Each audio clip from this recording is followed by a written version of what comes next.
Can't believe you found this. I wrote this in grad school. Someone at Brandeis reached out to me and they said, you received a scholarship for your master's degree program, you're about to graduate, would you like to write a letter to your donor? And I was like, sure, absolutely, who's my donor? And they said, it's Charles Bronfman.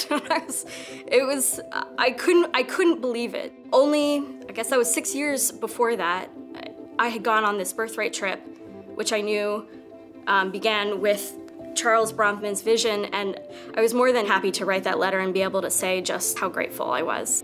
It's just a reminder of how much one person can impact someone's life so completely. So what can you say? But thank you. Dear Charles Bronfman. Though you've never met me, the impact of your support, both through Birthright and Hornstein, has literally changed my life in every way. The trip has left an impression on me, which will last a lifetime. Because of you, I met my husband, and I have 2 beautiful daughters. We like to say that we're the very first Birthright couple. We met on January 4th, 2000 in Newark Airport, and it's all because of you and Mr. Steinhardt. After applying 4 times, I was finally accepted to take a life-altering trip on Birthright in 2012. This was my first introduction to Israel and my own Jewish identity.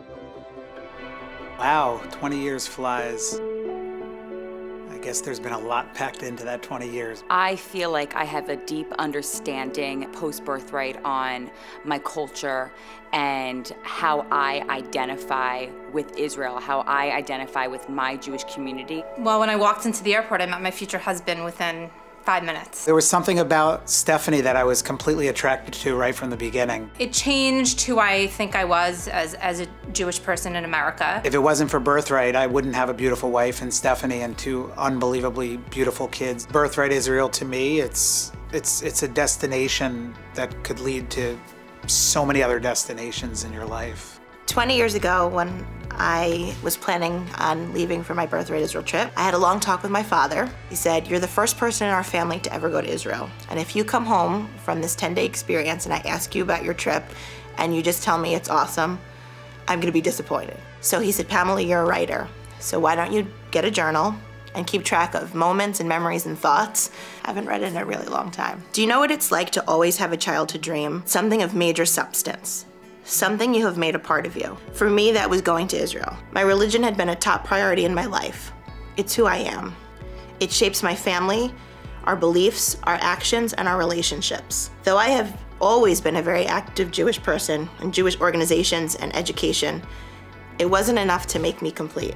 There was all of this talk about Israel, and I needed to see it for myself. Prior to Birthright, I really felt like I was a passive Jew.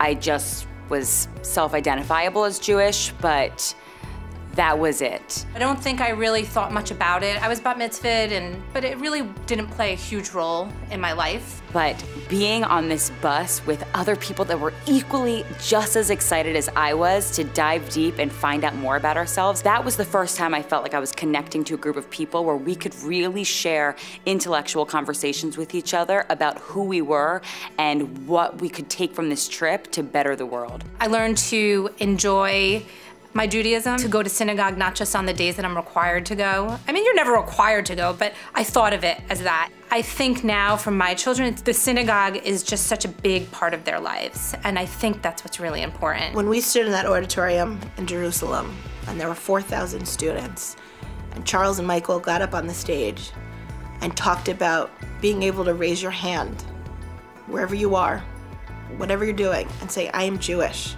and I'm proud. And I love it. That is something that is my core. That is who I am and how I feel. I cannot believe how far I've come in 8 years, and it was all because of this trip that I went on. And now I go back to Israel every year, and I have an Israeli passport. I don't think I fully can express to you the amount that you have changed my life by providing Birthright Israel to myself and so many other young Jews, and I really am just so thankful for your generosity. I don't know what else to say other than thank you. Judaism is based around the model of questions. So if I had questions 20 years ago about who I was, well, I'm still exploring 20 years later, but with a deeper sense and gratitude. Thank you from the bottom of my heart.